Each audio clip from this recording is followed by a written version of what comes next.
আমি তোমাকে আর কতবার বোঝাবো?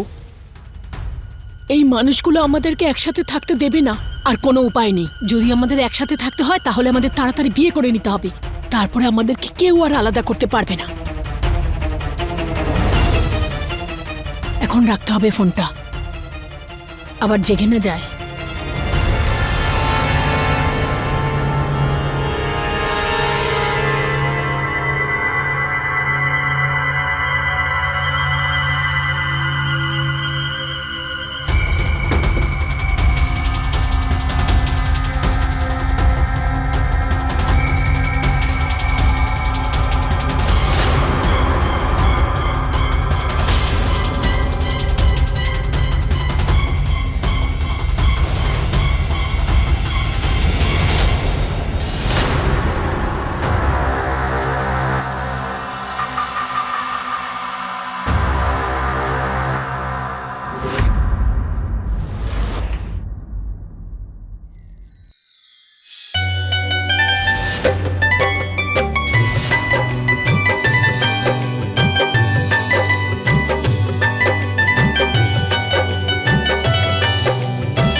আরে বাহ গায়ত্রী, আজ তো খুব সুন্দর লাগছে।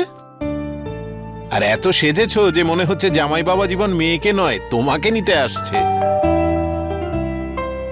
ওই মনে হয় এসে গেছে, যাও দরজাটা খোলো। হ্যাঁ,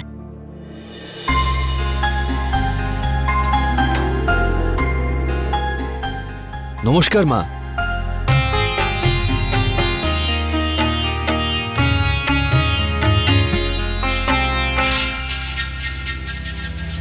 নমস্কার বাবা।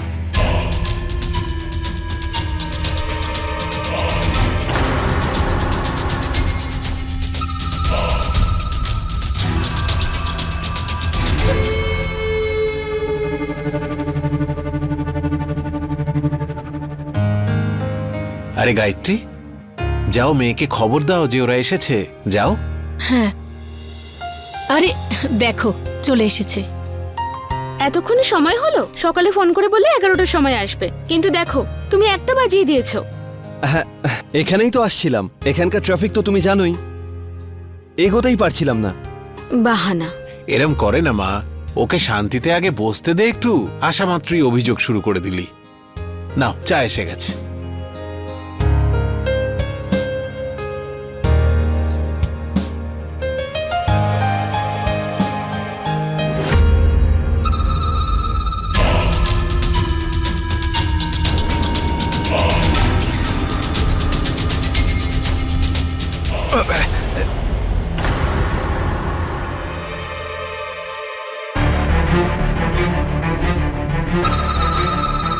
আরে এটা কি করলে? গায়ে চা ঢেলে দিলে, শার্টটাই তো নষ্ট হয়ে গেল। ভুল করে পড়ে গেছে। আরে দাদা, চায়ের দাগ কিন্তু সহজে ওঠে না। তুমি ভিতরে গিয়ে বরং পরিষ্কার করে নাও, যদি শুকিয়ে যায় না আর উঠবে না। হ্যাঁ, আমি ভেতরে নিয়ে যাচ্ছি, আসুন।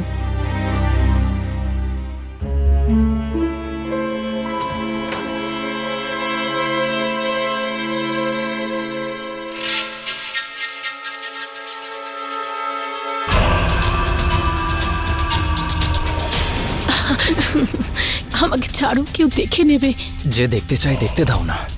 সত্যি আমি তোমার থেকে আর দূরে থাকতে পারছি না। যেদিন থেকে নীলেশের বিয়েতে তোমাকে কাছ থেকে দেখেছি, পাগল হয়ে গেছি আমি। আচ্ছা, অনেক মিষ্টি মিষ্টি কথা বলতে পারো তুমি। আর ভালোবাসাটা কেউ তোমার থেকে শিখবে। তোমায় আজকে দারুণ লাগছে। জানো, কেউ দেখে তোমাকে বলতে পারবে না যে তুমি প্রজ্ঞার মা হও। সেটা তো আছেই। আমাদের গ্রামের সব থেকে সুন্দরী ছিলাম আমি। তারপর একদিন একটা নিরস লোকের সঙ্গে আমার বিয়ে হয়ে গেল। ও যতটাই ফালতু না, তুমি ততটাই সুন্দর। তাই বাবা, এবার আমাদের উঠতে হবে। আচ্ছা ঠিক আছে, হ্যাঁ, কিন্তু মা আর দাদা কোথায় গেলেন? তুমি বসো, আমি দেখে আসছি।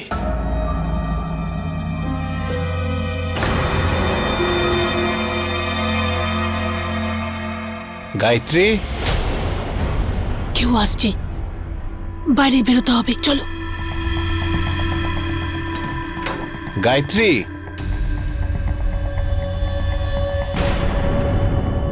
ওরা চলে যাচ্ছে, যাও গিয়ে দেখা করো। হ্যাঁ, ওই আমি আপনাকে বলছিলাম না, সোডা জলে যদি আপনি সারা রাত জামাটাকে ডুবিয়ে রাখেন তাহলে দাগটা একেবারে উঠে যাবে। হ্যাঁ হ্যাঁ, যাওয়া যাক তাহলে। চলো। আচ্ছা বাবা, তাহলে আসছি। নমস্কার। নমস্কার মা। চলো তোমাদের এগিয়ে দিয়ে আসি, চলো।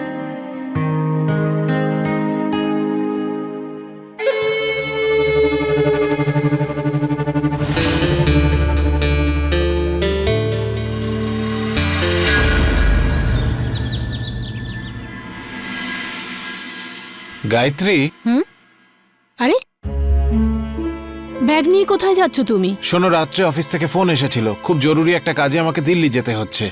রান্না হয়ে গেলে দাও, খেয়ে দিয়ে বেরোই। ওই রান্না হতে তো আরেকটু সময় লাগবে। তুমি যদি রাত্রে বলে দিতে যে তোমাকে তাড়াতাড়ি বেরোতে হবে, তাহলে আমি রান্না করে রাখতাম।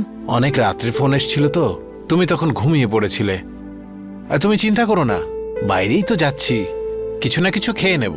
আর হ্যাঁ, ফিরতে 1 সপ্তাহ লাগবে, তুমি সাবধানে থেকো, ঠিক আছে? চলি।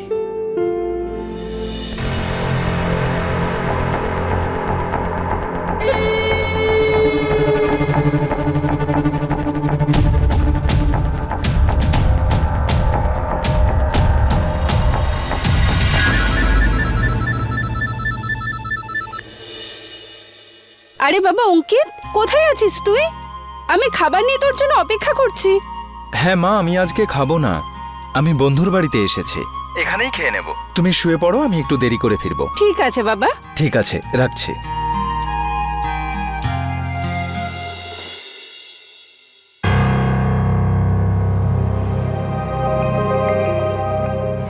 এমন সুস্বাদু আলু মটরের তরকারি আমি প্রথম খাচ্ছি। ইচ্ছে করে তোমার এই এই যে হাতটা আছে না, চুমু খাই। তাই? তোমার ভালো লেগেছে তো? এটাই যথেষ্ট আমার জন্য, আমি তোমার জন্যই বানিয়েছি। আচ্ছা, হ্যাঁ। এখন না, এই 7 দিনের জন্য তুমি তোমার স্বামীকে ভুলে যাও। আসলে কি জানো, আমি তোমায় স্বর্গে বেড়াতে নিয়ে যাব। স্বর্গরাজ্য দেখাবে আমার, বদমাইশ একটা।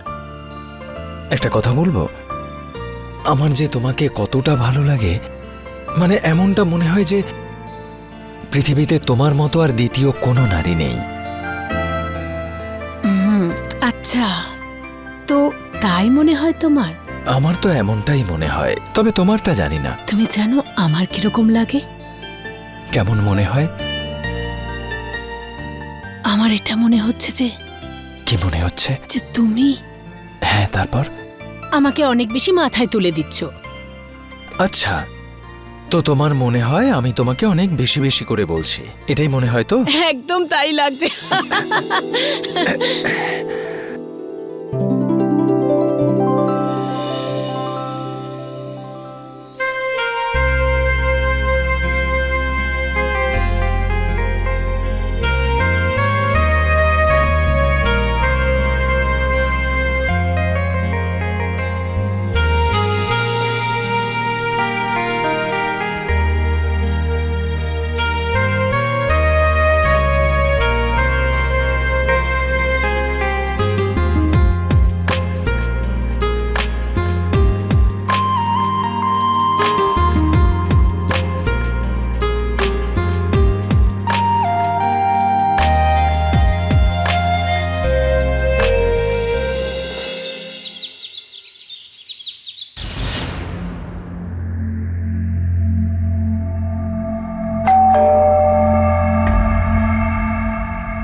এত সকাল সকাল আবার কে?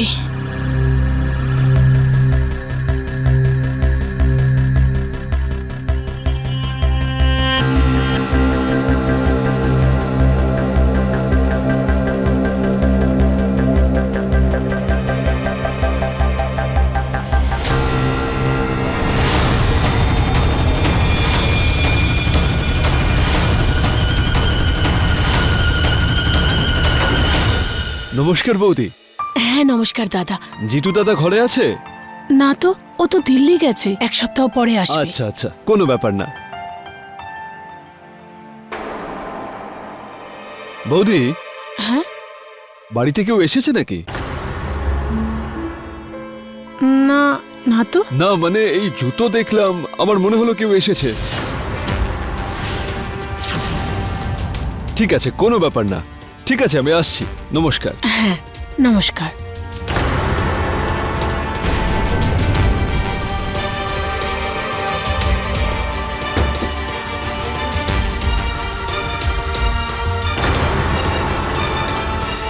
ছাড়ো অঙ্কিত, এগুলো একদম ঠিক নয়। এগুলো এগুলো সব ভুল হচ্ছে। কি হয়েছে? আমাদের এই বাড়িতে দেখা করাটা ঠিক না, বুঝতে পারছো তুমি? যদি কেউ দেখে ফেলে না, তাহলে অনেক বড় গন্ডগোল হয়ে যাবে। তুমি তুমি যাও এখান থেকে।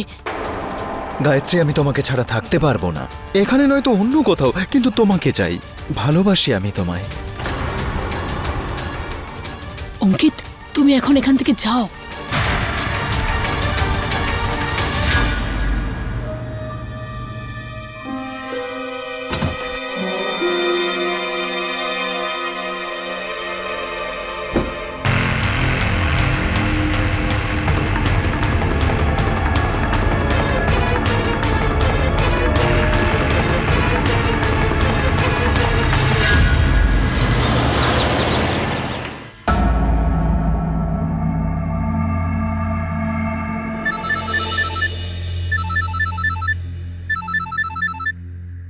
হ্যাঁ বলো মা। হ্যালো প্রজ্ঞা মা, কেমন আছো? মা, তুমি ঠিক আছো তো? তুমি এইভাবে কেন কথা বলছো? কিছু হয়েছে নাকি? কি বলি মা, আমি বাথরুমে পা পিছলে পড়ে গেছি। অনেক বড় আঘাত লেগেছে আমার, খুব ব্যথা করছে, একেবারে হাঁটতেও পারছি না। আমি কি করে বাড়ির কাজকর্ম করব বুঝতে পারছি না আমি। মা, তুমি একদম চিন্তা করো না। এক কাজ করি, আমি ওখানে চলে আসি। আমি বরং তোমার সাথে থাকবো। না না মা, সবে সবে তোমার নতুন বিয়ে হয়েছে, এগুলো ভালো দেখায় নাকি? তুমি এখন শ্বশুর বাড়ি ছেড়ে এখানে আসবে? তুমি ছাড়ো এসব, আমি এগুলো একা একা সব সামলে নেব। মা, আমি না হয় যেতে পারবো না, কিন্তু তুমি তো আসতেই পারো। আমি আমার শাশুড়ি মায়ের সাথে কথা বলে নেব, ওনারও ভালোই লাগবে তুমি এখানে এসে কদিন থাকলে। প্রজ্ঞা, আমি এগুলো কি বলি যে। তাহলে এটাই হবে, তুমি এখানে চলে আসছো, ঠিক আছে? ঠিক আছে, তুমি যখন এত করে বলছো তাহলে চলে আসছি। হ্যাঁ, সাবধানে থেকো মা।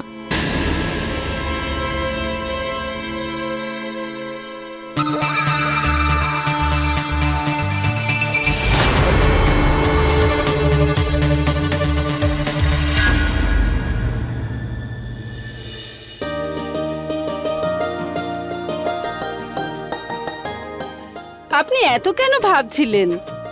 একা একা এত কষ্ট করছিলেন? ব্যথাটা তো একটা সুযোগ। এই সুযোগে আমরা দুই বেয়ান কিছুটা সময় একসাথে থাকতে পারবো। একদম ঠিক বলেছেন। আর মা, তুমি কোনো চিন্তা করবে না।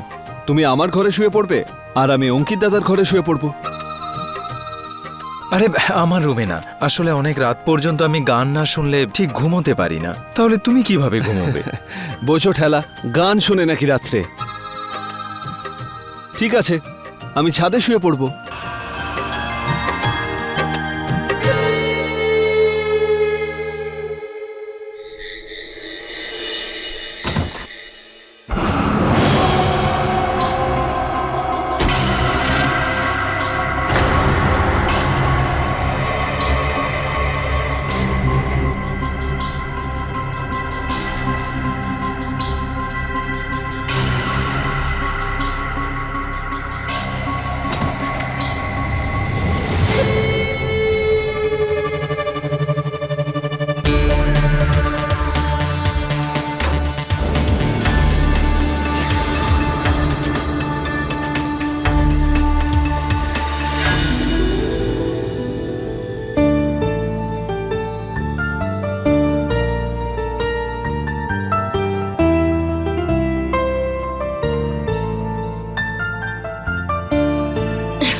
তুমি এখানে এলে কিভাবে? কেউ দেখেনি তো?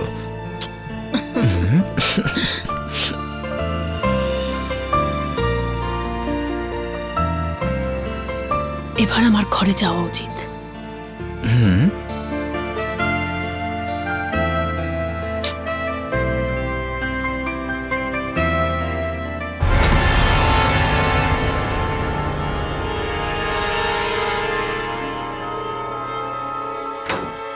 বেয়াই, আপনি এই সময় অঙ্কিতের ঘরে? ওই দিদি পায়ে খুব ব্যথা করছিল, আমি এখানে এসে দেখছি সবাই ঘুমোচ্ছে। তা অঙ্কিত বাবু জেগেছিলেন, তাই ভাবলাম ওনার থেকে ওষুধ নিয়ে যাই।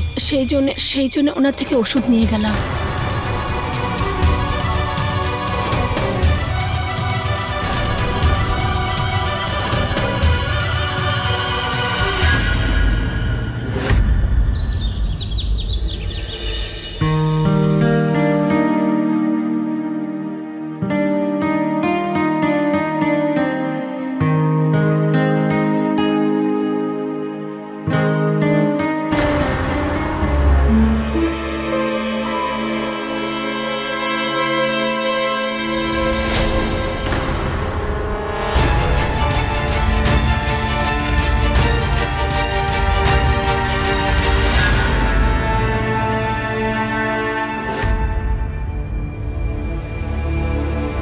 মা, আসছি আমি।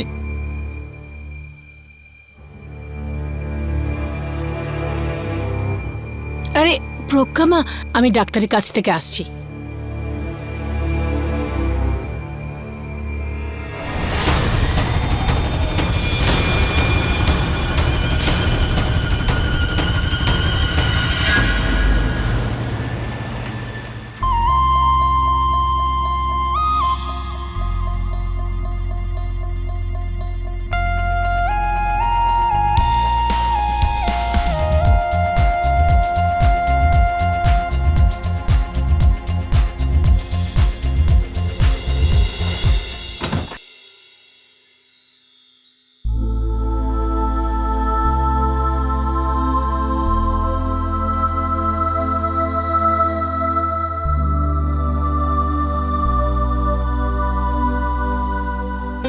কেমন দেখাচ্ছে আমাকে?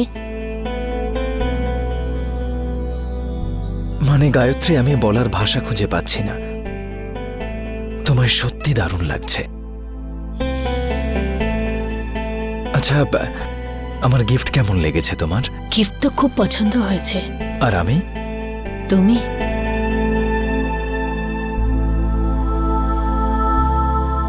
এর থেকে অনেক বেশি পছন্দ।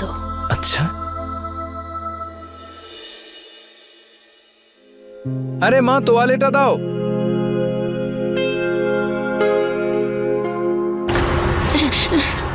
কি হলো?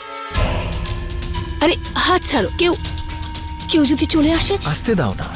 না, হাত ছাড়ো না, ছাড়ো হাত, পাগল একটা।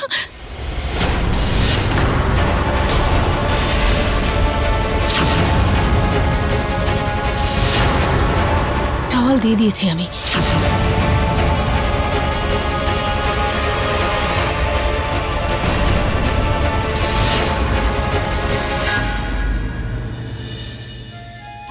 ভগবান যার ভাগ্যে যা লেখে তাই হয়।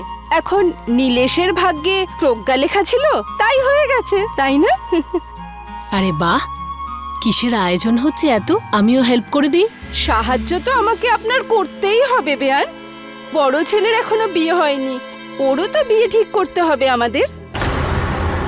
শুধু আপনি প্রজ্ঞার মতো একটা খুব ভালো মেয়ে আমাদের জন্য খুঁজে দিন, ব্যাস।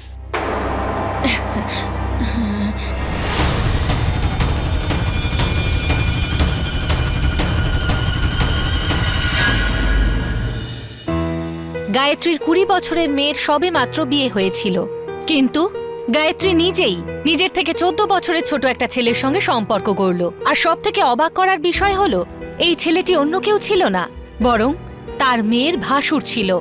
এই অদ্ভুত ঘটনাটা ঠিক কেন ঘটল, কি করে ঘটল, এই ঘটনার চরিত্র আর তাদের মধ্যেকার সম্পর্কগুলো বোঝাটা অত সহজ নয়। নমস্কার, আমি সুধা চন্দ্রন। আজ বলতে চলেছি পাটনা নিবাসী গায়ত্রী আর অঙ্কিতের মধ্যে এই অদ্ভুত সম্পর্কের কথা। নিজেরই মেয়ের ভাসুরের সঙ্গে সম্পর্ক রাখার পরিণাম ঠিক কী হবে এটা তো বিবাহিতা গায়ত্রী ভালো মতোই জানত, কিন্তু হয়তো সবকিছু জানা সত্ত্বেও অঙ্কিতের সঙ্গে সম্পর্ক গড়ল। তার কারণ যাই হোক না কেন, যেই রাস্তায় গায়ত্রী আর অঙ্কিত চলছিল সেই রাস্তার গন্তব্য ধ্বংস নাকি অন্য কিছু।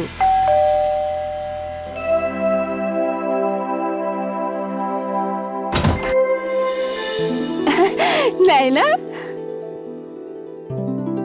কেমন আছেন? ভালো থাকো। কখন থেকে অপেক্ষা করছি তোমার। এসো। প্রজ্ঞা। হ্যাঁ মা। ও নাইনা, আমার ছোটবেলার বন্ধুর মেয়ে, গ্রাম থেকে এসেছে ও। খুব ভালো আর সংস্কারী মেয়ে। আমি ভাবছিলাম কি ওর আর অঙ্কিতের বিয়ে দিয়ে দেব। মা, এখন আমি বিয়ে করব না।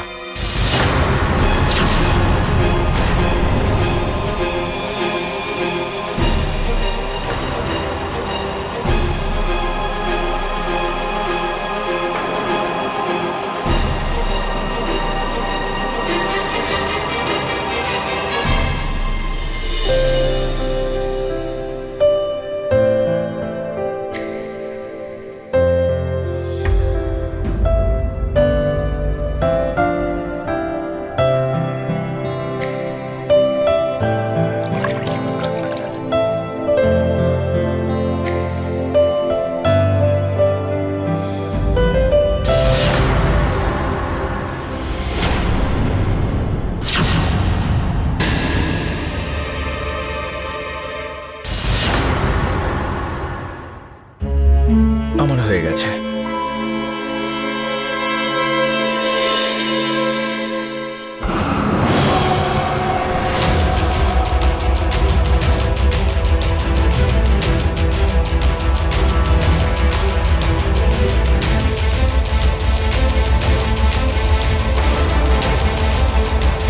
ভুল করে চলে এসছে এখানে মনে হচ্ছে। নাইনা এখানে নেই। কি বাজে কথা বলছো? উল্টোপাল্টা কথা আমি বলছি? হ্যাঁ, আর তুমি নাইনার সঙ্গে যেগুলো করে যাচ্ছ সেগুলো একদম ঠিক, তাই না? আরে ফুল ফুটলে পড়ে না, অনেক মৌমাছি ভন ভন করে। আমি সবকিছু দেখতে পাচ্ছি, ঠিক আছে? ভুলটা না আমার হয়েছে যে আমি তোমার মিথ্যে ভালোবাসাকে সত্যি ভেবেছিলাম। গায়ত্রী, তুমি কিন্তু ভুল ভাবছো। আমি শুধু তোমাকেই ভালোবাসি। চুপ করো। আর কত মিথ্যে কথা বলবে অঙ্কিত? আর কত খেলবে তুমি আমার মনটাকে নিয়ে? আরে আমার ভুল হয়ে গেছে। আমারই ভুল যে তোমার কথায় আমি বিশ্বাস করেছিলাম। আগেই বোঝা উচিত ছিল যেদিন তোমার জীবনে অন্য কোনো মেয়ে আসবে তখন তুমি আমায় ভুলে যাবে। আমি বোকা ছিলাম। গায়ত্রী, এসব কিচ্ছু না। দেখো প্লিজ বাবা, তুমি বোঝো। তুমি জানো গায়ত্রী, আঙুলে এইভাবে প্রেস করতে থাকলে না পায়ের ওই ব্যথাগুলো সব চলে যায়। আরে মা, আচ্ছা। তুমি এসো দেখো, এটাকে বলে অ্যাকিউপ্রেশার। তোমারও হাঁটুতে সব সময় ব্যথা করে না? তুমিও শিখে নাও। অঙ্কিত, বাজারে যা, চিনি শেষ হয়ে গেছে। হ্যাঁ হ্যাঁ, যাচ্ছি। আরে আপনি কোথায় যাচ্ছেন? আমি আপনার সাথেই কথা বলতে এসেছি। প্রজ্ঞা বলছিল কি কালকে বেআই মশাই আসবেন, আর এখন আপনার পায়ের ব্যথাও ঠিক হয়ে গেছে। আর আপনি মেয়ের শ্বশুর বাড়িতে তো বেশ কিছুদিন থাকলেন, এবার বাড়ি গিয়ে বেআই মশাইয়ের খেয়াল রাখুন।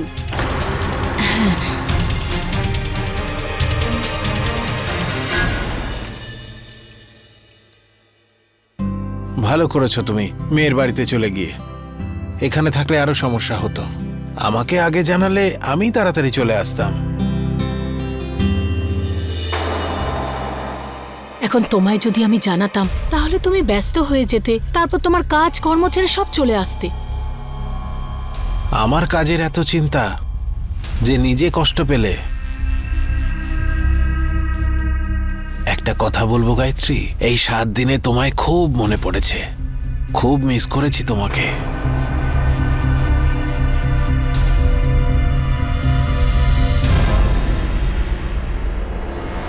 চলো না একটা সেলফি নেই আমরা।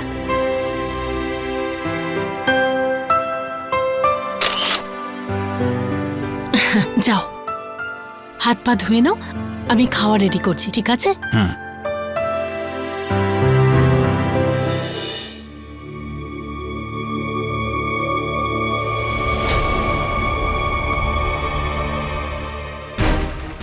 এসব কি করছিলে তুমি ওর সাথে? কি করছিলাম মানে? সেটাই করছিলাম যেটা স্বামী স্ত্রী করে। ওই তুমি যেটা ন্যানার সঙ্গে করতে চাও সেটাই করছিলাম। অঙ্কিত, সেটাই ভালো হবে, তুমি আমার থেকে দূরে থাকো। আরে কেন এসব করছো তুমি? এতে আমার কি দোষ? একবার তো আমায় কিছু বলার সুযোগ দাও। গায়ত্রী, আমি ওকে না, আমি তোমাকে ভালোবাসি, তোমায় চাই আমি। তুমি এসব আমায় জ্বালানোর জন্য করছো, তাই না? তাই তো? কারণ আমি এটাও জানি যে তুমি আমায় ছেড়ে থাকতে পারবে না। থাকতে পারবে তুমি, বলো? তাহলে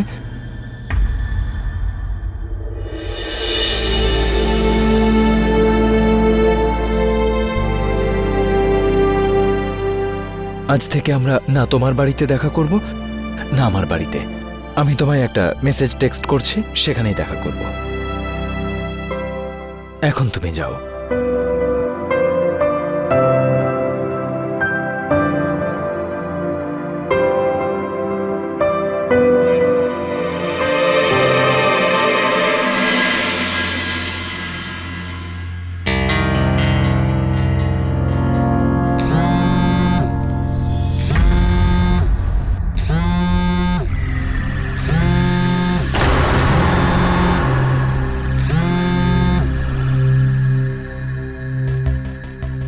হ্যালো। আরে কোথায় তুমি?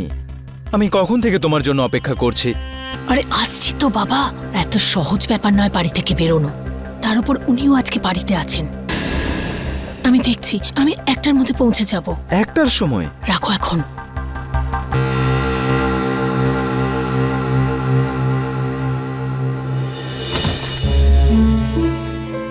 আরে গায়ত্রী, কোথায় যাচ্ছ এখন?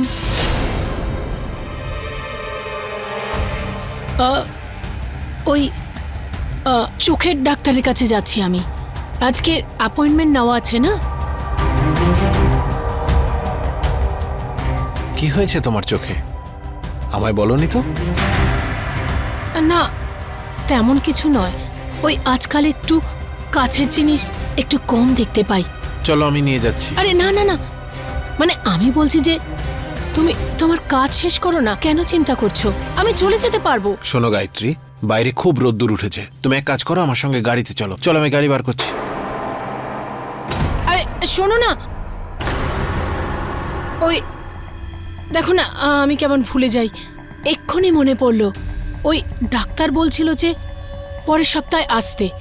তাই পরের সপ্তাহে যখন যাব আমি, তখন তুমি আমাকে ছাড়তে যেও গাড়ি করে।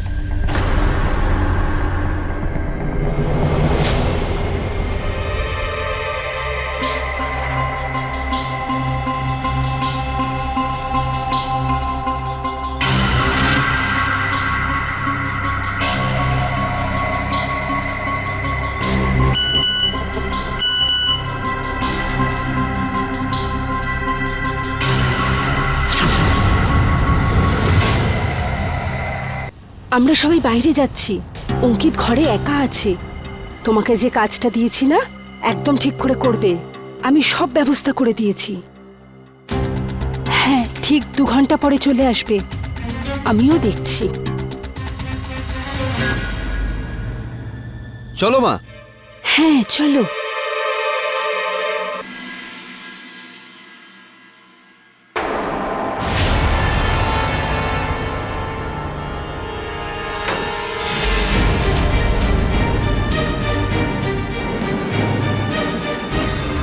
আরে তুমি এখানে? তুমি ভেতরে কিভাবে এলে? দরজা দিয়ে। তাছাড়া আপনার রুমটা তো বেশ সুন্দর, শুধু একটাই অসুবিধে, এখানে না গরমটা খুব বেশি। অঙ্কিত বাবু, আপনাকে তো প্রথমে দেখেই আমার ভালো লেগে গেছিল। যেদিন থেকে আপনাকে দেখেছি না, আমার তো রাতের ঘুমই উড়ে গেছিল। আমি আপনাকে আরো কাছ থেকে জানতে চাই। কি করছো কি তুমি এসব? যাও এখান থেকে, ছাড়ো আমাকে।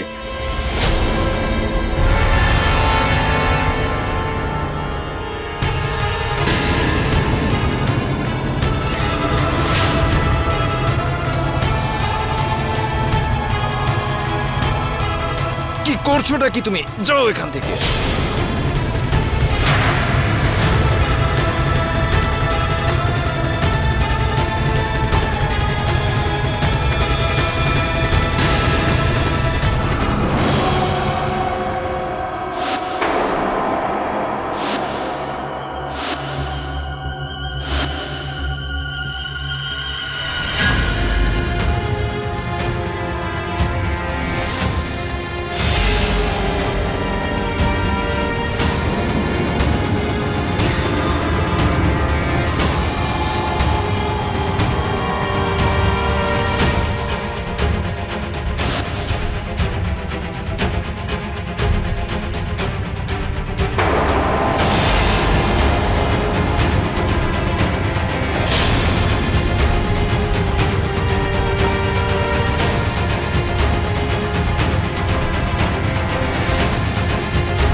অঙ্কিত, অঙ্কিত, কি হয়েছে মা? চেঁচাচ্ছ কেন? আর তোমরা এখানে দাঁড়িয়ে কেন? অসভ্য বদমাস! কি করেছিস তুই নায়নার সাথে? আরে আমি তুই ওর সাথে বিয়ের জন্য আলাপ করিয়েছিলাম, আর তুই বিয়ের আগেই ওর সাথে। সত্যি করে বল, কাল রাতে আমরা যখন বাড়ি ছিলাম না, কি করেছিস তুই ওর সাথে? আরে মা, কিচ্ছু করেনি তো। কিছু করিসনি? এই দেখ প্রমাণ।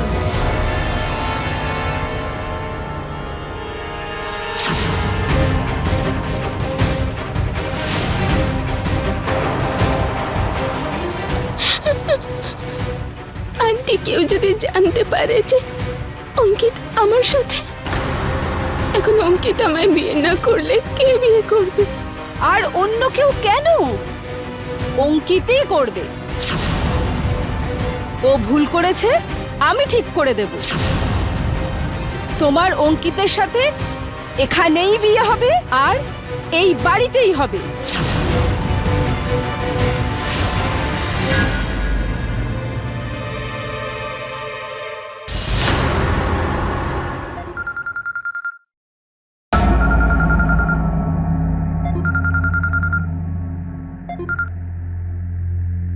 হ্যাঁ প্রজ্ঞা মা, বলো।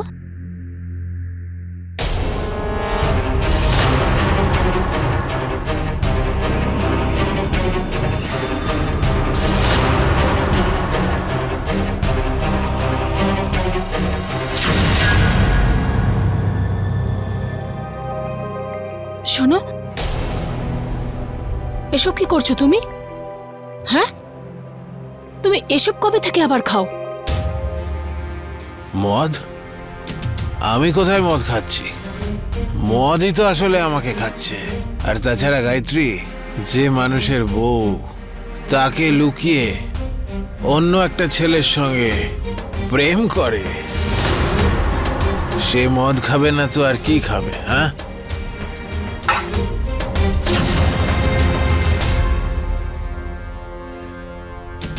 কি দোষ ছিল আমার গায়ত্রী? কেন করলে এরকম? কেন ঠকালে আমাকে? গায়ত্রী, তোমাকে আমি আর এক মুহূর্ত সহ্য করতে পারছি না। চলে যাও এখান থেকে, বেরিয়ে যাও। যাও না তোমার প্রেমিকের কাছে, যাও। দাঁড়াও, ওর কাছে যাবে কি করে? ওই কি যেন নাম তোমার প্রেমিকের? অঙ্কিত। ও তো আর একটা মেয়েকে বিয়ে করছে। এবার তো তোমার একুলো গেল, ওকুলো গেল। একটা সোজা সরল মানুষকে তুমি ঠকালে। এবার আমি তোমাকে ছাড়বো না, ছাড়বো না তোমাকে, ছাড়বো না। ছাড়বো না আমি, ছাড়বো না, ছাড়বো না। নিজেদের সামলানোর পরিবর্তে সময়ের সাথে সাথে গায়ত্রী আর অঙ্কিতের সম্পর্ক আরো গভীর হতে লাগলো। আর এই সত্যিটা অঙ্কিতের মা মনোরমা আর গায়ত্রীর স্বামী জিতেন্দ্র দুজনেই জানতে পেরেছিল। ওদের দুজনের এই অবৈধ সম্পর্ক সবাই জানতে পেরেছিল, আর এটা একটা বড় কোনো বিপদের সংকেত ছিল। অঙ্কিত আর গায়ত্রী শুধুমাত্র নিজেদের জীবন নিয়ে খেলছিল না, বরং তাদের সঙ্গে যুক্ত দুটো পরিবারের প্রত্যেকটা মানুষের সঙ্গে খেলছিল, যেটা খুবই বিপজ্জনক ছিল। নিজের স্বার্থে অন্ধ হয়ে যাওয়া গায়ত্রী এটা ভুলে গেল ও নিজেরই মেয়ের সুখী পরিবারটাকে নষ্ট করে দিচ্ছিল। অনেক সময় এরকমই হয়, যখন মানুষ স্বার্থে অন্ধ হয়ে যায় তখন সে ভুল ঠিক সবটা গুলিয়ে ফেলে। গায়ত্রী কি সময় থাকতে সাবধান হবে, নাকি এই স্বার্থ সবকিছু শেষ করে তারপর ছাড়বে? আসুন দেখা যাক। আরে মা, কখন থেকে দাদাকে ফোনে ট্রাই করছি, সুইচ অফ বলছে। রাত থেকে দেখিনি, জানি না কোথায় চলে গেল। মা আমি এখানে।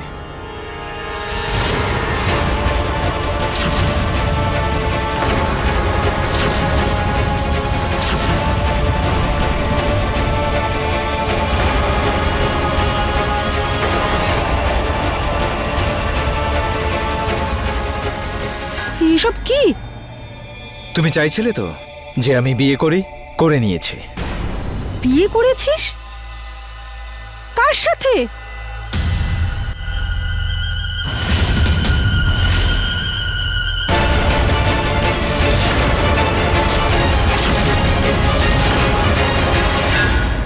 ছাড়বো না আমি, ছাড়বো না।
বলো।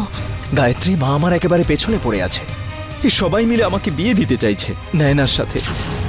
কি করব কি আমি আমি কিচ্ছু বুঝতে পারছি না। আরে তুমি বুঝতে পারছো না কেন? এরা আমাদেরকে একসাথে কেউ থাকতে দেবে না। আরে আমার স্বামীও আমাদের সম্পর্ক সম্বন্ধে সব জেনে গেছে। এখন আর কিচ্ছু হতে পারবে না। এখন যেভাবেই হোক না, আমাদেরকে কালকের মধ্যে বিয়ে করতে হবে। ঠিক আছে, তুমি তৈরি থেকো, আমি তোমায় নিতে আসবো। এছাড়া আমাদের কাছে আর কোনো রাস্তা নেই। ঠিক আছে, আমি তোমার অপেক্ষা করব।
আমি বাইরে দাঁড়িয়ে আছি, তুমি চলে এসো। ঠিক আছে, আমি আসছি।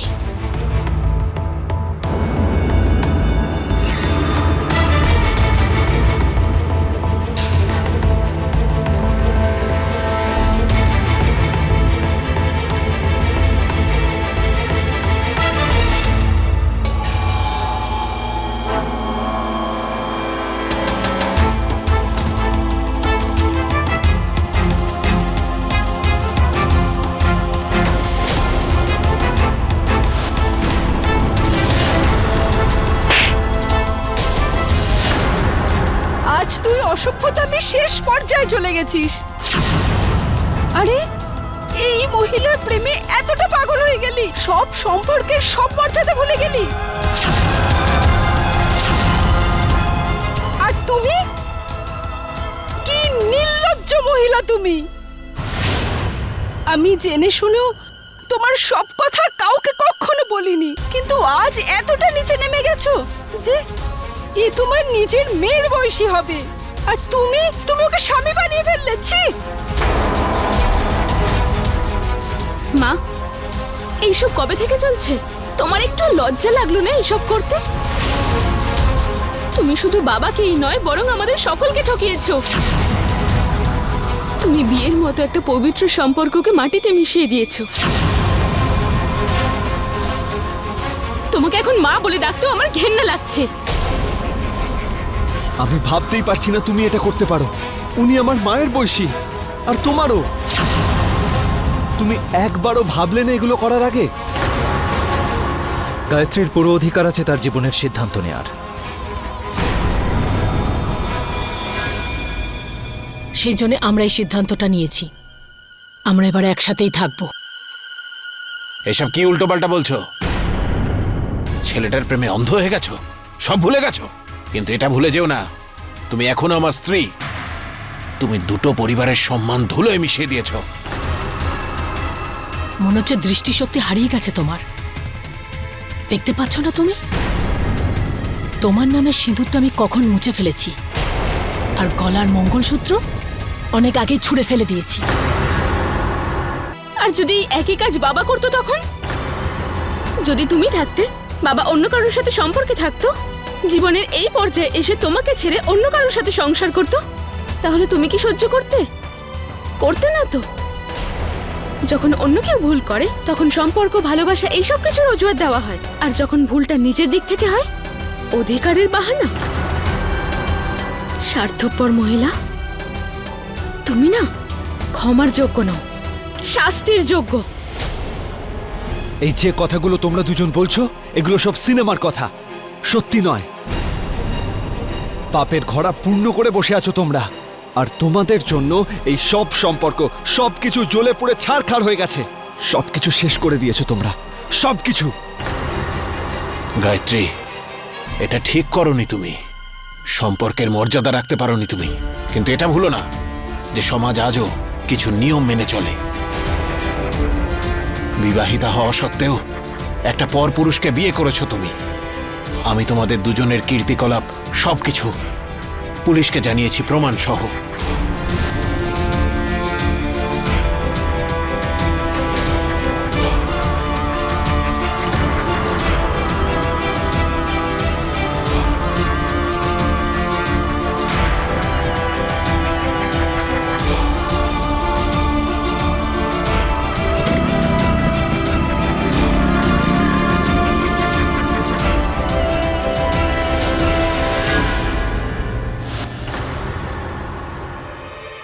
আসুন ইন্সপেক্টর। এখানে যা কিছু ঘটেছে তার বিচার তো আদালত করবে। আমি জিজ্ঞাসাবাদ করতে এসেছি।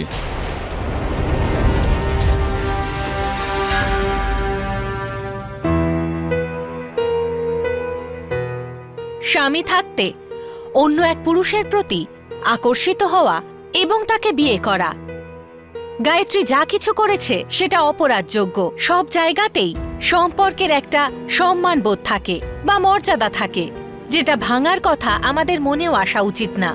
কিন্তু গায়ত্রী সব সীমা পার করে ফেলেছিল। অঙ্কিত আর গায়ত্রীর যে সম্পর্কটা ছিল সেটা মুহূর্তের আবেগ মাত্র, যেটা শেষ হয়ে গেলে শুধু বেঁচে থাকে সম্পর্কের ধ্বংসাবশেষ।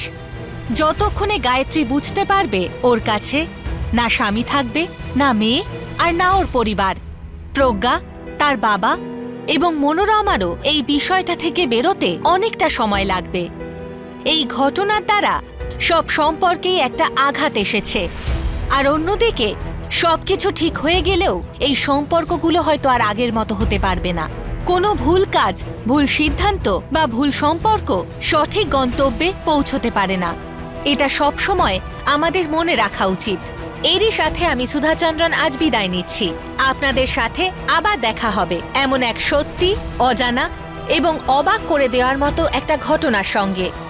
ততক্ষণ স্টে সেফ, বি অ্যালার্ট আর দেখতে থাকুন ক্রাইম অ্যালার্ট, অন্যায়ের বিরুদ্ধে সোচ্চার।